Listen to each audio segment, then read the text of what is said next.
네, 안녕하세요. 방금 소개를 받은 한국은행 금융시장국 시장총괄팀의 김민정 과장입니다. 오늘은 다음과 같이 최근 금융시장 동향과 주요 이슈에 대해서 말씀드리는 시간을 가져보도록 하겠습니다. 우선 차례를 보시면 이렇게 크게 4가지 순서로 파트로 진행을 해보도록 하겠는데요. 먼저 금융시장 개관에서는 금융시장과 관련한 배경 지식들을 좀 간단히 설명을 먼저 드릴 거고요. 다음으로는 최근 금융시장 동향과 최근에 이슈가 되는 사항들에 대해서 말씀을 한번 드려보도록 하겠습니다.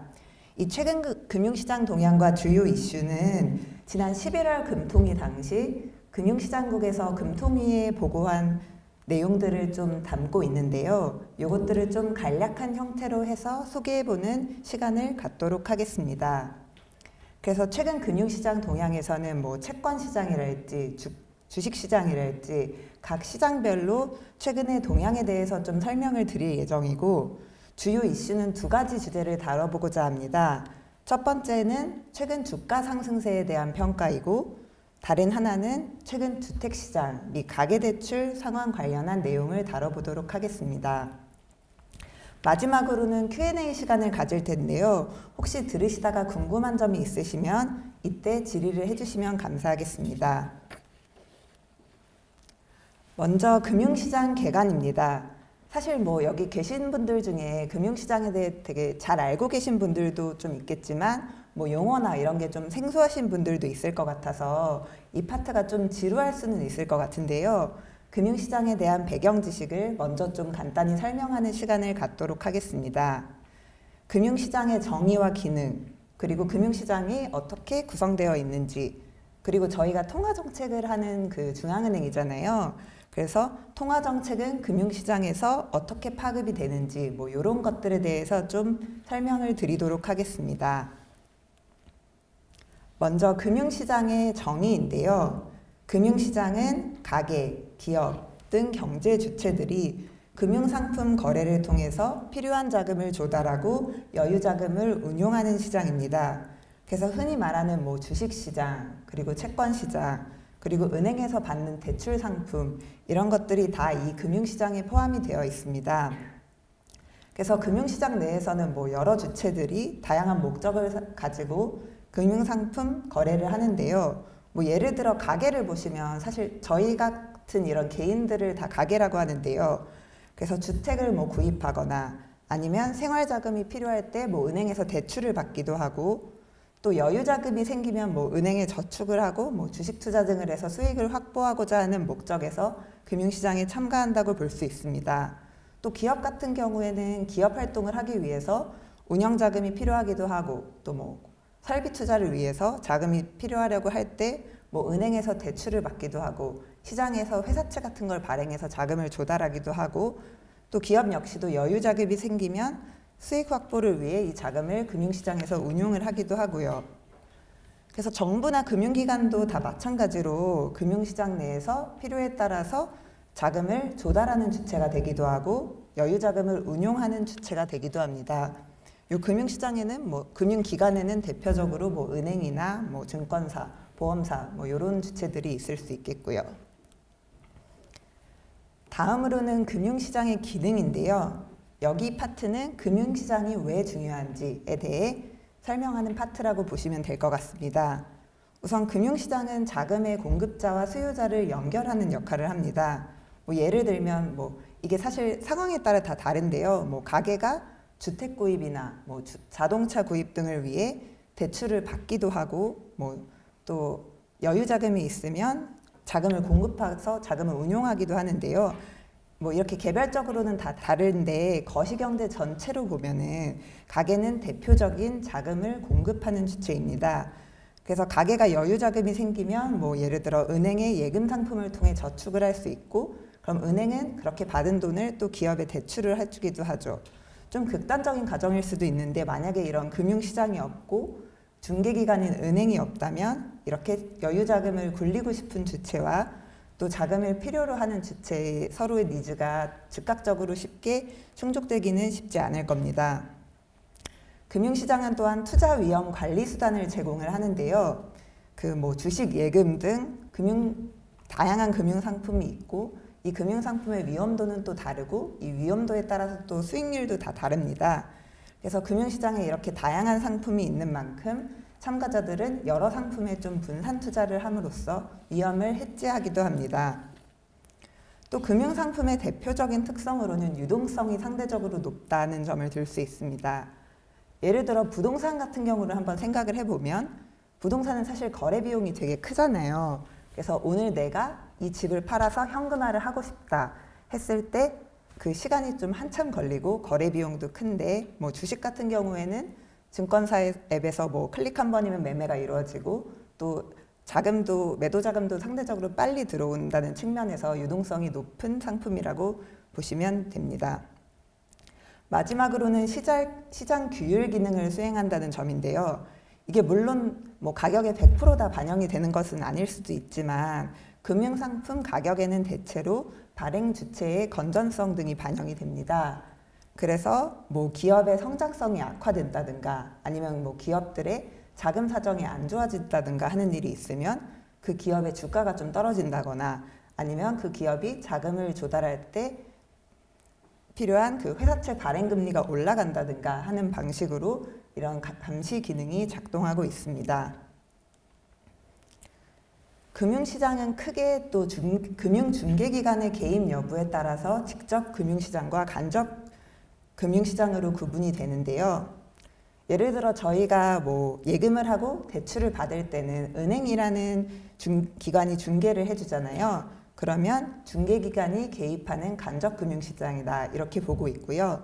뭐 기업들이 시장에서 채권을 발행하거나 주식을 발행할 때는 직접 금융시장에 참가하고 있다 이렇게 보시면 됩니다. 또 만기에 따라서도 구분을 하는데 만기가 1년 이내로 짧은 시장을 단기금융시장, 자금시장이라고 하고요. 만기가 1년 이상으로 긴 시장을 장기금융시장, 뭐 자본시장으로 이렇게 구분을 합니다. 금융시장은 사실 저희 중앙은행 입장에서도 되게 중요한데요. 금융시장은 그 중앙은행의 통화정책이 제일 먼저 파급되는 통로입니다. 그래서 한국은행이 기준금리를 조정을 하면 그 단기 그 시장금리가 즉각적으로 조정이 되고 그 다음에 뭐 장기금리, 대출 및 수신금리에도 영향을 미치면서 실물경제인 소비, 투자 등이 변동하게 됩니다. 그래서 중앙은행은 통화정책이 이 금융시장 내에서 잘 파급이 되고 있는지 그리고 금융시장의 기능이 원활하게 작동하고 있는지 등에 대해서 늘 좀 모니터링을 하고 있습니다. 방금 말씀드린 통화정책의 파급을 다양한 경로를 통해 살펴본 모습인데요. 중앙은행의 통화정책이 어떤 경로를 거쳐서 실물경제로 파급이 되느냐 했을 때 뭐 이런 경로들이 있다고 보시면 됩니다.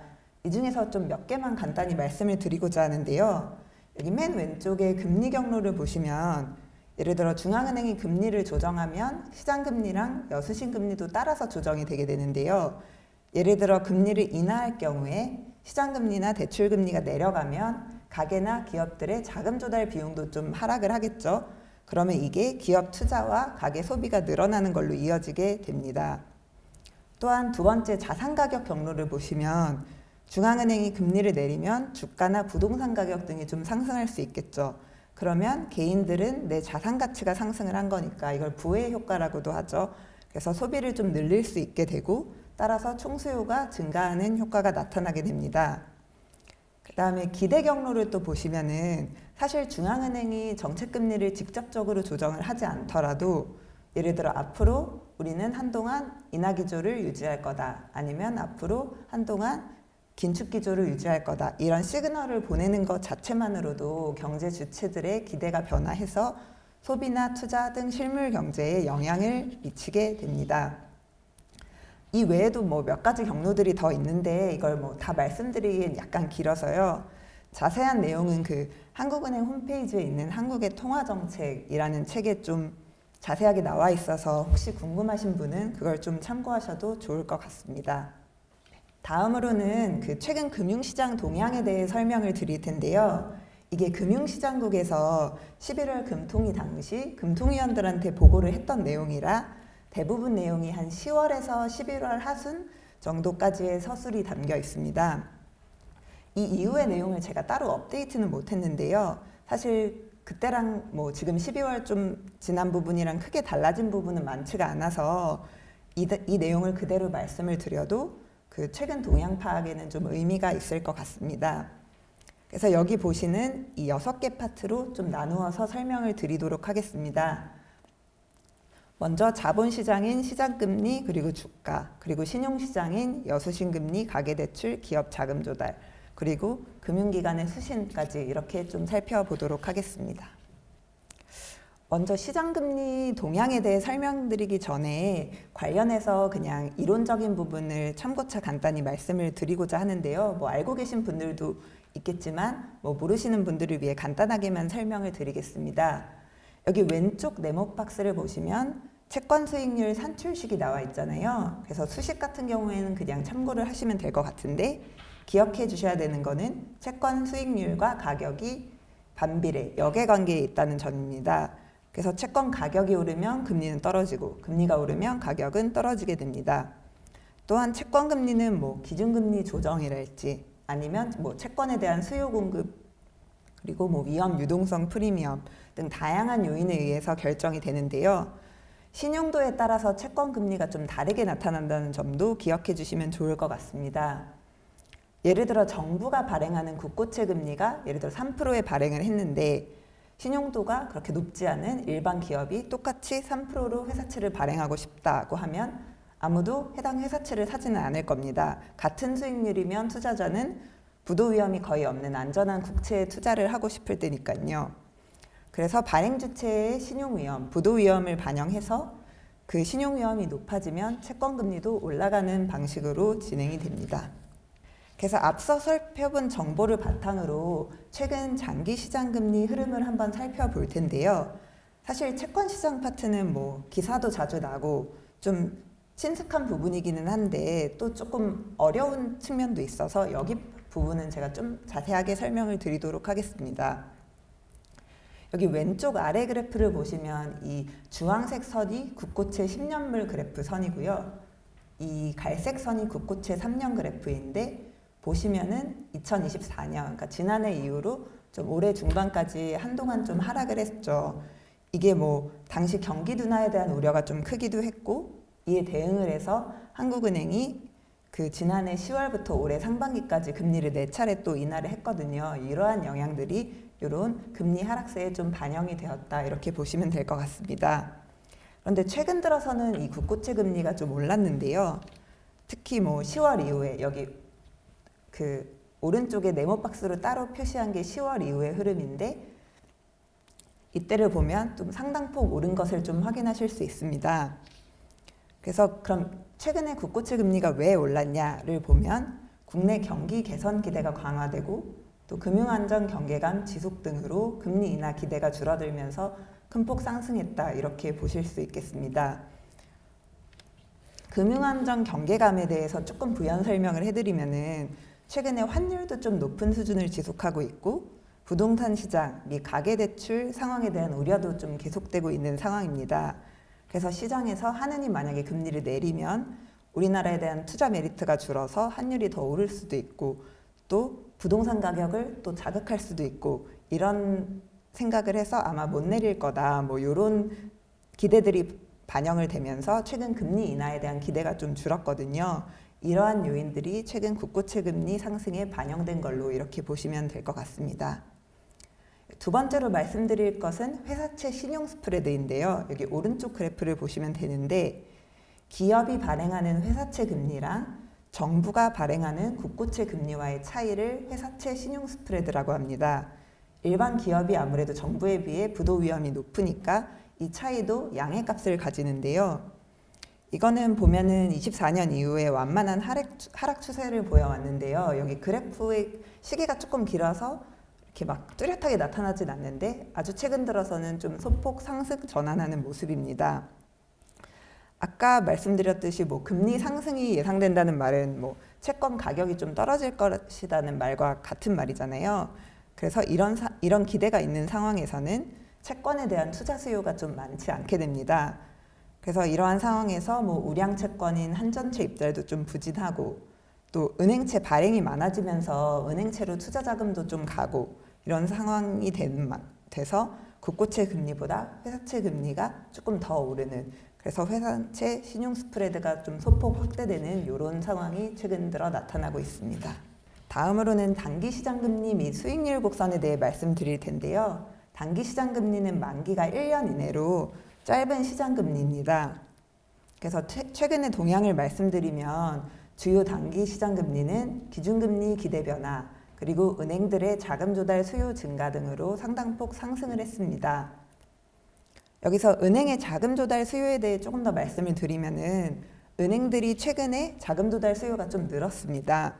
그래서 자금 조달 수요가 증가하면 은행들이 뭐 은행채를 발행한다든지 CD를 발행한다든지 해서 조달을 하기도 하는데, 그렇게 채권 발행 공급이 늘어나면 채권 가격이 하락하고 또 금리는 상승하는 이런 효과가 나타난 것으로 좀 보실 수 있습니다.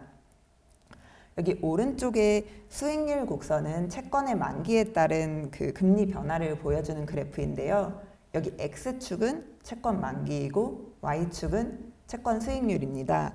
그래서 최근 들어서 뭐 단기 시장 금리나 국고채 금리가 모두 상승하면서 10월에 비해 11월에 그 수익률 곡선이 모두 상방 이동을 했습니다. 장기 쪽이 조금 더 오르면서 이 수익률 곡선의 기울기는 다소 가팔라진 모습입니다. 다음으로는 주가입니다. 사실 뭐 여기 계신 분들 중에 주식 투자하고 있는 분들도 많을 테고 뭐 주가 변동 요인은 다들 잘 아실 거라고 생각을 합니다. 뭐 대표적으로 기업 실적이 좋거나 뭐 경기 개선 기대가 있거나 투자자의 수익 추구 성향이 강화돼서 뭐 주식 시장에 투자 자금이 많이 몰리면 좀 주가가 상승하게 됩니다. 그래서 최근 주가 동향을 보면 왼쪽 아래가 코스피 및 S&P 500 지수인데요. 여기 파란 선의 코스피를 보시면 금년 4월에 잠깐 좀 조정을 받았잖아요. 이게 뭐 이때 미국 관세 부과 이슈 이런 것들이 있어서 좀 조정이 되었다가 이후에 큰 폭으로 상승한 것을 확인하실 수 있습니다. 10월 이후에는 뭐 반도체 업황 호조, 그리고 주요 기업의 실적 개선, 한미 관세 협상 타결 등으로 되게 가파르게 상승을 했는데요. 11월 이후에는 AI 부문 고평가 우려, 그리고 그간 주가가 급등했던 만큼 이에 따른 차익 실현도 좀 나타나면서 약간 조정을 받고 있습니다. 그런데 또 11월 중순 이후에는 연준 금리 인하에 대한 기대 등으로 다시 조금 반등을 하기도 했고요. 이렇게 최근 좀 등락이 있다 보니까 이를 반영하는 주가 변동성 지수도 최근 들어 좀 상당폭 확대되는 모습입니다. 최근 주가 상승세와 관련해서는 나중에 주요 이슈에서 한번 조금 더 자세하게 다뤄볼 테니까 그때 다시 한번 말씀을 드리도록 하겠습니다. 다음으로는 여수신금리입니다. 은행의 여수신금리, 즉 대출금리와 은행의 수신금리는 은행이 뭐 전적으로 이를 결정할 수 있는 상황은 아니고요. 은행들은 그 시장금리 움직임, 즉 지표금리 움직임을 대출 및 수신금리에 반영을 하게 됩니다. 그리고 은행들이 조정할 수 있는 부분은 여기서 가상금리나 가감조정금리인데요.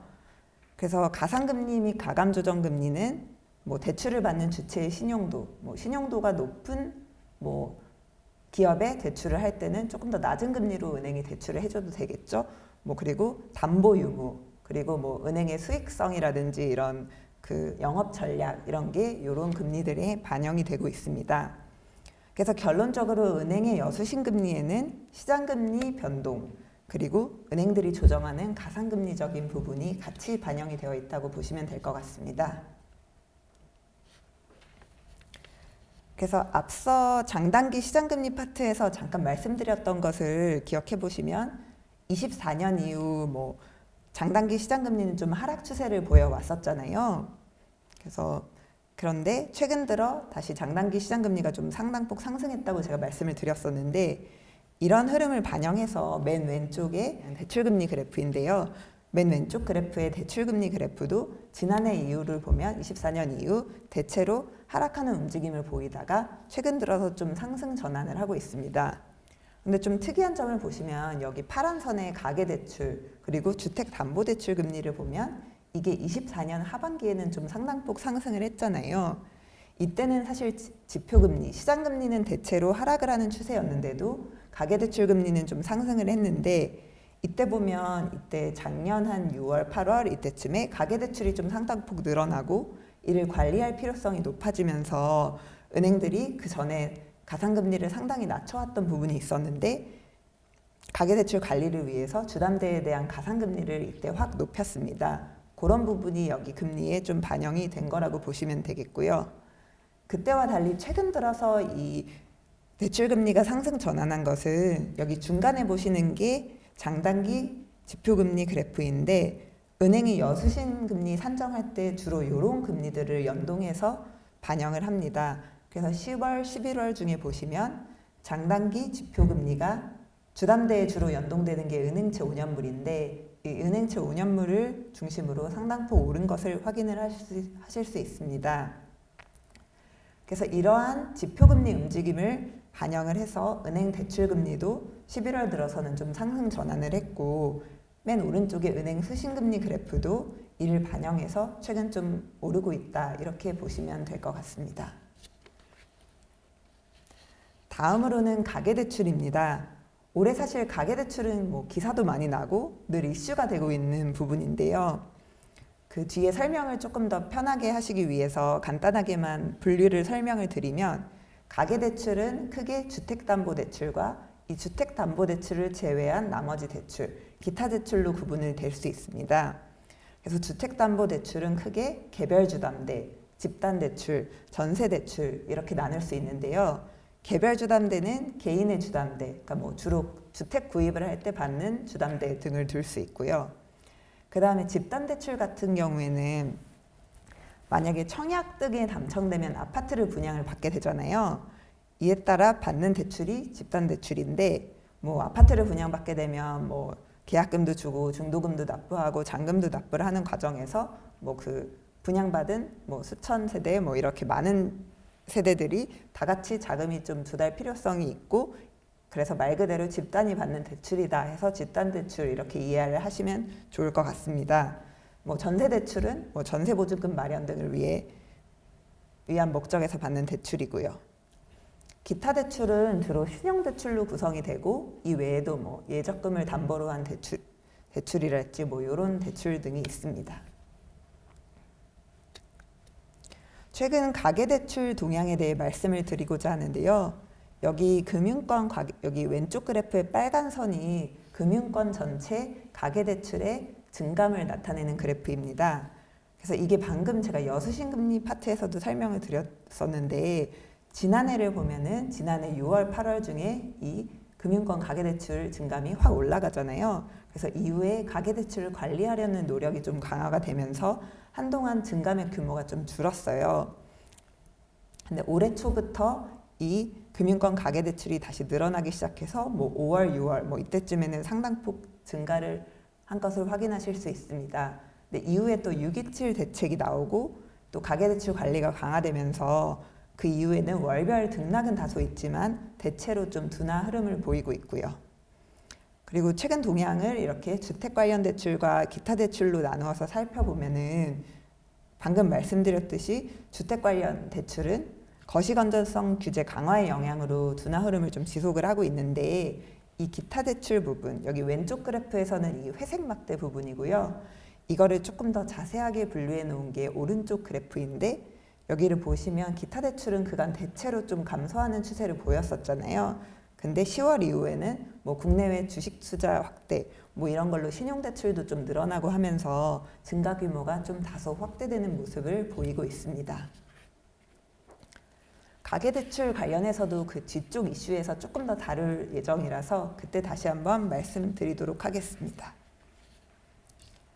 다음으로는 기업의 자금 조달인데요. 기업 자금 조달은 기업들이 뭐 은행이나 뭐 기타 금융기관 등을 통해 받는 대출도 있고 또 기업들이 시장에서 직접 회사채나 주식 발행 등을 통해서 자금을 조달하는 걸로도 이렇게 크게 구분해 볼 수 있겠습니다.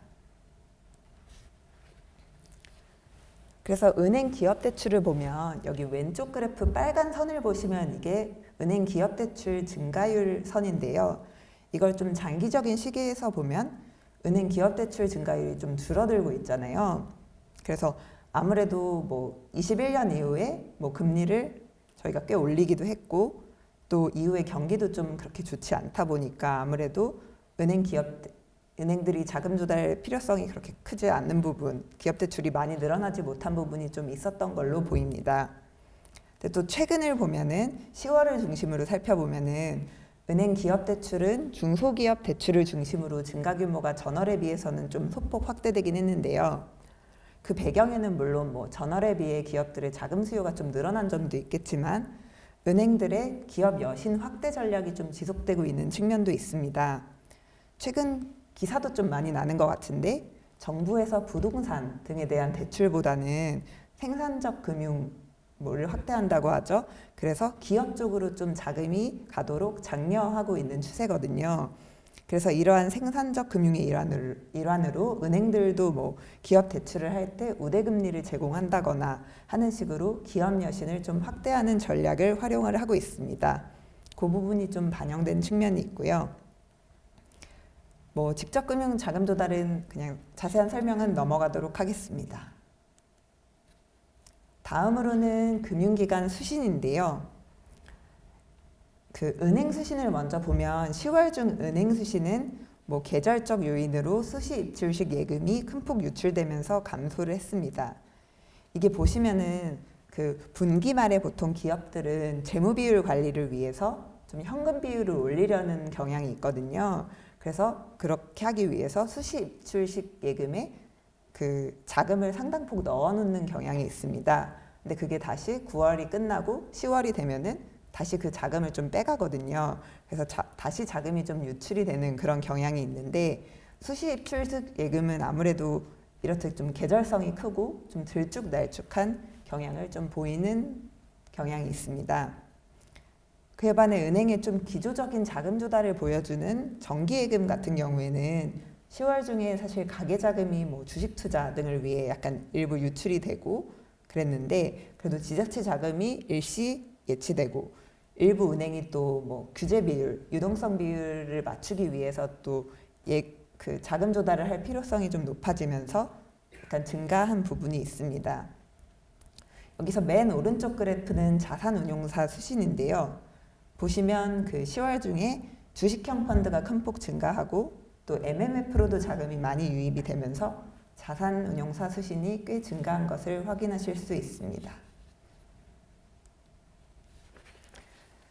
다음으로는 최근 이슈가 되는 두 가지 주제에 대해서 살펴볼 텐데요. 첫 번째는 국내 주가 상승세 평가 및 특징이고 두 번째는 최근 주택시장 및 가계대출 상황에 대해서 말씀드려 보도록 하겠습니다. 뭐 이 중에 사실 주식 투자하시는 분들도 많을 것 같은데 제가 지금 말씀드리는 부분은 뭐 개별 종목 뭐 이런 얘기는 아니고요. 거시경제 관점에서 중앙은행의 관점에서 국내 주가 상승세를 평가해 본 내용을 좀 담고 있습니다. 금년 들어서 코스피가 정말 큰 폭으로 좀 상승을 했습니다. 뭐 11월 3일에는 역대 최고치를 경신하기도 했는데 이후에는 AI 부문 고평가 우려가 좀 있으면서 변동성이 다소 확대가 되었습니다. 그래서 이러한 상황에서 주가 상승 속도랄지 아니면 뭐 PER, PBR 같은 밸류에이션 지표 등을 중심으로 올해 4월 이후에 나타난 주가 상승세를 과거의 주가가 상승했던 시기와도 한번 비교를 해보고 이런 시간을 좀 가져보고자 합니다. 여기 그래프를 보시면은 그 이 네 가지 시기가 여기 주석에 나와 있는데 그 2000년 이후 주가가 1년 이상 상승하면서 전고점을 넘어선 시기를 기준으로 이 네 가지 시기를 구분을 해봤습니다. 그래서 뭐 자동차, 화학, 정유, 고성장기, 그다음에 반도체 호황기, 그다음에 팬데믹 초기 이때도 주가가 되게 많이 상승했죠. 그다음에 최근 금년 4월 이후에 AI 성장기 이렇게 한번 구분을 해봤는데요. 이 그래프를 통해 보시면 지금 요 남색 선이죠. 최근 되게 빠른 속도로 좀 성장을 하고 있다. 이거는 좀 보이실 겁니다. 과거 증시 호황기와 비교해서도 최근 주가 상승세는 좀 빠른 편으로 나타나고 있습니다. 이 PER, PBR은 뭐 주식의 가치가 고평가나 저평가인지 판단할 때 가장 많이 쓰이는 밸류에이션 지표인데요. 그 왼쪽 그래프는 06년 4월 이후 그 선행 PER의 분포를 그린 그림입니다. 그래서 선행 PER이라고 하면 주가를 예상 영업이익으로 나눈 비율인데요. 그래서 회사가 이익 대비 주가가 얼마나 높게 거래되고 있는지 요거를 나타내는 지표입니다. 그래서 이 PER이 높으면 주가가 좀 고평가되어 있다고 좀 볼 수 있겠죠. 근데 또 뭐 성장성이 높은 주식 같은 경우에는 PER이 좀 높은 측면은 있습니다. 그래서 아무튼 그래프를 보시면 PER이 과거 증시 호황기에 비해서는 좀 높게 나타나는 모습이고요. 그 옆은 PBR 그래프인데 요거는 주가를 순자산으로 나눈 비율입니다. 그래서 회사 순자산 대비 주가가 얼마나 높게 거래되고 있느냐를 보여주는 지표이고요. 이 역시 뭐 차화점 고성장기에 비해서는 좀 낮지만 그래도 다른 증시 호황기에 비해서는 좀 높은 수준을 보여주고 있습니다. 여기 슬라이드에 제가 별도로 표시는 안 했는데 요거를 주요국, 뭐 미국, 일본, 유럽 등이랑도 한번 비교를 해봤는데 사실 그렇게 주요국 비교를 해보면 우리나라의 밸류에이션 지표들은 지금 그렇게 높은 편은 아닙니다. 근데 또 상승 속도를 비교할 경우에는 오른쪽 표에서 나타나듯 금년 중 상승 속도가 주요국에 비해서는 좀 높은 것으로 이렇게 보여지고 있고요. 제가 뭐 여기서 지금 뭐 국내 주가가 고평가, 저평가되었다고 말씀드리는 거는 약간 적절하지 않은 부분도 있고 또 평가하기 어려운 부분도 있는데 다만 뭐 국내 주가의 밸류에이션이 과거 증시 호황기와 비교해서는 좀 높은 수준이지만 주요국 대비로는 낮은 것으로 평가되며 금년 중 상승 속도는 가장 빠르다. 뭐 이렇게 한번 정리는 해볼 수 있겠습니다. 다음은 금년 중 주가 상승세의 특징을 한번 살펴봤는데요. 우선 최근 반도체 업황이 개선이 되면서 반도체 주로의 쏠림 현상이 좀 나타났습니다. 반도체의 그 최근 상승 기여도가 42%까지 상승을 했는데 이게 뭐 과거 증시 호황기, 반도체 호황기와 비교했을 때도 이건 되게 높은 수준입니다. 또한 주체별로 살펴보면은 그 오른쪽 그래프를 보시면 되는데 금년 4월부터 10월까지 그 오른쪽 그래프의 파란 막대를 보면 외국인이 주로 주식을 매수한 걸로 볼 수 있습니다. 이게 뭐 외국인의 순매수 규모가 과거에 비해 뭐 특별히 높다고 말하기는 좀 어려울 것으로 보이는데요. 또 뭐 다만 최근 들어서 AI 부문 고평가 우려 등이 있는데 그래서 IT 부문 중심의 외국인 주식 자금이 계속 유입이 될 수 있느냐 뭐 이런 불확실성이 좀 확대된 상황이기는 합니다. 또한 일각에서 뭐 개인들의 그 주식 투자 심리가 과열되고 있다는 우려도 좀 있었잖아요. 그래서 뭐 신용융자 잔액이랄지 이런 고객 예탁금이랄지 이런 증시 주변 자금이 좀 최근 상당폭 늘어나긴 했었는데요. 이게 팬데믹 시기에 비해서도 늘어난 것은 맞지만 또 시총 자체가 그때와 비교해서 늘어난 부분이 있기 때문에 그런 것들을 감안해서 비교를 하면 뭐 크게 우려할 만한 수준은 아니다. 뭐 이렇게 평가를 하고 있습니다. 그래서 종합해보면 뭐 이런 식으로 정리를 할 수 있겠고요. 그래서 뭐 내년도에도 뭐 반도체를 중심으로 좀 주가 상승세가 이어질 것이라는 전망도 우세하지만 또 AI 고평가 우려도 있고 또 뭐 급격한 주가 상승 등이 있었고 뭐 이런 점을 감안을 해보면 뭐 이런 이슈 부각 시 상당폭 조정될 가능성도 상존하고 있다. 이렇게 정리할 수 있겠습니다. 다음으로는 두 번째 이슈인 최근 주택시장 및 가계대출 상황에 대해서 한번 말씀을 드리고자 합니다. 본격적으로 최근 상황을 말씀드리기 전에 먼저 우리나라 가계부채 현황에 대해서 한번 말씀을 드릴 텐데요. 여기 맨 왼쪽 그래프를 보시면 이게 우리나라의 명목 GDP 대비 가계부채 비율입니다. 그래서 이 비율이 이렇게 보시면 2010년대 중반 이후로 되게 크게 올라갔었죠. 가파르게 상승을 하다가 21년 3분기를 고점으로 최근 좀 둔화되고 있기는 합니다. 그치만 또 두 번째 그래프를 보시면 25년 3월 말 기준으로 주요국 중에 우리나라의 가계부채 비율은 뭐 스위스, 호주 등을 이어서 6번째로 높은 수준이어서 주요국 대비 가계부채 비율이 좀 높게 나타나는 상황이고요. 또 그간 둔화되기는 했지만 90%에 가까운 수준을 보이고 있습니다. 사실 저희 한국은행 분석에 따르면은 가계부채 비율이 한 80% 정도를 넘어설 경우에 뭐 가계가 빚이 너무 많으면 또 그 빚 때문에 소비를 좀 제약하기도 하고 그런 부분이 있잖아요. 그래서 이 80% 정도 수준을 넘으면 소비 등을 저해하는 요인으로 작용할 수 있다고 보고 있어서 가계부채 비율을 적정 수준으로 관리하는 게 중요한 과제로 보고 있는 그런 상황입니다. 또한 오른쪽에 그 그래프를 보시면 가계대출에서 이 주택담보대출이 차지하는 비중이 좀 상당히 높은 것을 확인하실 수 있는데요. 그래서 가계부채 비율을 잘 관리하기 위해서는 주택담보대출을 잘 관리하는 게 중요한 상황이기도 합니다. 또한 본격 그 주택시장 상황을 말씀드리기에 앞서서 주택시장과 가계대출, 특히 주택담보대출과의 관계에 대해서 잠깐 설명을 드리고자 하는데요. 그 주택 거래가 일어나게 되면은 그 주택 거래와 대출이 실행될 때까지는 좀 시차가 있잖아요. 그게 약 한 2-3개월 정도가 있는데요. 그래서 주택 거래가 늘어나게 되면 한 2-3개월 정도의 시차를 두고 가계대출도 좀 늘어나는 경향이 있습니다. 그래서 이러한 측면에서 향후 뭐 주택담보대출이 얼마나 늘어날 것인지 그런 것들을 볼 때 저희 내부에서는 그 주택시장 상황 흐름과 같이 해서 보면서 판단을 하고 있습니다.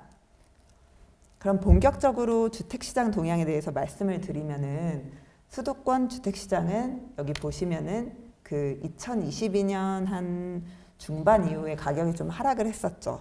그래서 상승률이 0을 하회하고 있는 수준을 좀 지속을 하다가 지난해 한 4월 이후부터는 또 상승 흐름을 지속하는 모습인데요.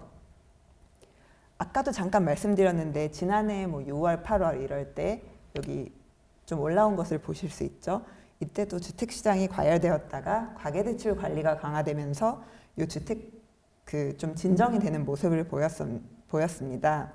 근데 금년 들어서는 또 이렇게 세 차례에 걸쳐서 주택시장이 좀 과열되는 모습을 보였고요. 뭐 토어제 해제 이후에 2, 3월 중에 강남 3구를 중심으로 좀 과열되는 양상이 나타났다가 3월 토어제가 확대 재지정된 이후로는 시장이 좀 단기간에 진정되는 모습을 보였습니다. 그리고 5월, 6월, 뭐 9월 이후에도 가격이 상당폭 상승했는데요. 이런 흐름에 대해서 뒤에서 좀 더 자세하게 설명을 드리도록 하겠습니다. 우선 올해 5, 6월 상황을 한번 말씀을 드려볼 텐데요. 이때 여기 그 왼쪽 그래프들을 보시면 주택 거래량이 좀 급등하면서 수도권을 중심으로 주택시장이 과열되는 모습이 나타났습니다. 그렇지만 6.27 대책이 시행되고 난 이후에는 시장이 단기적으로 좀 진정이 됐는데요. 이 오른쪽의 그래프를 보시면 6월에 비해서 6.27 대책이 시행 이후인 7월 거래량이 되게 각 구에서 크게 감소한 것을 확인할 수 있습니다. 이게 6.27 대책의 주요 내용인데요. 뭐 여러 대책 중에서도 주택 구입 시 주담대 한도가 6억 원으로 제한된 점, 그리고 이외에도 주담대 활용 시 6개월 내 실거주 의무가 부과된 점 등으로 이런 요인들이 좀 주택 거래 수요를 억제하는 부분이 되지 않을까 하는 기대가 많았습니다. 그래서 6.27 이후에 나타난 주택시장 및 가계대출 상황에 대해 저희가 내부적으로 분석을 했었었는데요. 사실 뭐 비공개 데이터를 쓰기도 하고 해서 제가 뭐 그걸 자세하게 다 말씀드리기는 어렵지만 6억 초과 주담대 제한 조치 등으로 7월 들어서 서울을 중심으로 고액 주담대 및 LTV가 높은 거래가 감소하고 고가주택 거래도 축소된 것으로 나타났습니다. 또한 수도권 주택 거래에서 갭투자 및 외지인 거래 비중이 줄어드는 등 실거주 목적 이외의 투기적 거래도 좀 상당폭 줄어든 것으로 추정이 되었고요. 가계대출의 경우에도 사실 대책 이전에 뭐 5, 6월 중에 그 기승인된 주담대 취급 물량이 상당히 많았거든요. 근데 금융기관들이 가계대출 관리 조치를 강도 높게 시행하면서 7월부터 증가세가 빠르게 둔화되었는데 주요 금융기관들은 5, 6월의 주택거래 급증으로 승인된 주담대 취급 물량이 이게 좀 시차가 있는 만큼 7, 8월 중에 좀 집중이 될 수 있으니까 규제 시차가 좀 짧은 생활자금융 주담대나 아니면 신용대출에 대한 대출 취급을 좀 우선적으로 감축했던 것으로 조사가 되었습니다. 그래서 뭐 대면, 비대면 창구에 대출 심사를 강화한다든지 일부 대출은 좀 월별 한도를 정해서 판매를 잠깐 중단한다든지 뭐 이러한 조치들을 취한 것으로 파악이 됐습니다. 그래서 6.27 대책으로 가계대출은 좀 둔화 흐름이 이어지고 있는데요.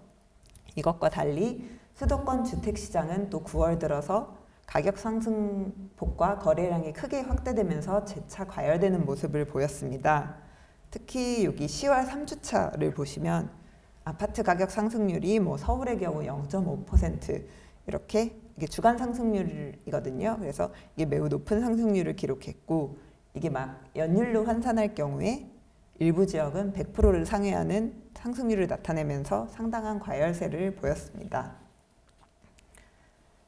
그래서 이 같은 과열 양상은 추가 규제 우려가 높은 가운데 6.27 대출 규제의 영향을 좀 크게 받는 차상위 지역을 중심으로 주택 매수 수요가 집중된 결과로 해석이 됩니다.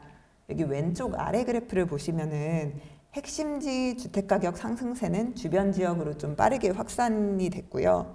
그 범위도 지난 3월, 6월 여기 빨간 막대로 표시되어 있는데 3월과 6월에 비해 좀 광범위한 모습을 보였습니다. 이게 그 주간 아파트 가격 상승률이 0.1%를 초과하는 그 서울의 그 자치구수인데요. 이게 19개로 지난 3월과 6월에 가격 상승률이 좀 비슷했던 시기에 비해서 좀 더 많아지는 그런 모습을 보였습니다. 또 규제 강도가 높은 핵심지보다는 서울 외곽 지역 등에서 거래량이 더 크게 늘어나는 풍선 효과도 좀 관찰이 되었습니다. 이 오른쪽 그래프를 보시면 이 X축이 평균 매매 가격이고 이 Y축이 거래량 증감률이거든요. 자치구별로 보면은 주택 가격이 상대적으로 낮은 지역에 아파트 거래량이 이전에 비해 좀 크게 증가하는 모습을 나타냈습니다. 그래서 이런 거는 수도권 주택 시장에서 뭐 포모 심리가 확산이 되면서 상대적으로 대출 규제의 영향이 좀 덜한 지역 그리고 그런 가격대로 주택 구매 수요가 좀 몰린 것에 기인한다 이렇게 판단을 하고 있습니다. 그래서 이러한 수도권 주택 시장 과열에 대응해서 또 정부가 10월 15일에 그 세 번째 부동산 대책인 주택시장 안정화 대책을 발표했습니다. 주요 내용은 여기 표를 좀 참고하시면 될 것 같은데 그 서울 전역과 경기 12개 지역을 토지거래 허가구역 및 조정대상 투기과열지구로 지정을 해서 실거주 의무를 부과하고 대출, 세제 등 강화된 규제를 적용했고 또 주담대 한도도 원래 그 6억으로 제한을 했었는데 뭐 그걸 가격대별로 차등적으로 추가 축소를 했습니다. 그래서 조정 대상 투기 과열지구 확대 지정으로 뭐 LTV가 70%에서 40%로 좀 축소가 되고 15억 초과 주택은 기존 6억 원의 주담대 한도가 또 추가 축소되고 함으로써 그래서 뭐 이런 상급지 갈아타기라고 하죠. 뭐 이런 중고가 주택에 대한 수요가 좀 더 위축될 것으로 많은 사람들이 이 대책 이후에 전망을 했고 또 투어 지역 확대 지정으로 신규 규제 지역에서도 뭐 대출을 받느냐 여부에 상관없이 2년간 실거주 의무가 부과가 되거든요. 그래서 이런 것들이 갭 투자 수요를 좀 원천적으로 차단하지 않을까 뭐 이런 기대가 있었습니다. 다만 또 11호 대책 또한 시간이 지나면 좀 규제 효과가 약화되면서 수도권 주택 시장이 재차 반등할 가능성이 있다고 보는 견해도 좀 상존하고 있고요. 또 강남 3구 등 주요 핵심지의 경우에는 최근 대출 없이 자기 자금을 활용해서 또 이런 주택을 구매하는 수요가 또 상당한 점이 있고 또 신규 규제 지역에서는 이번 규제 강화의 효과가 그래도 상대적으로 덜한 15억 이하의 주택 거래 비중이 높아서 풍선 효과가 나타날 가능성도 있다. 뭐 이런 점도 좀 지적이 되고 있는 상황이긴 합니다.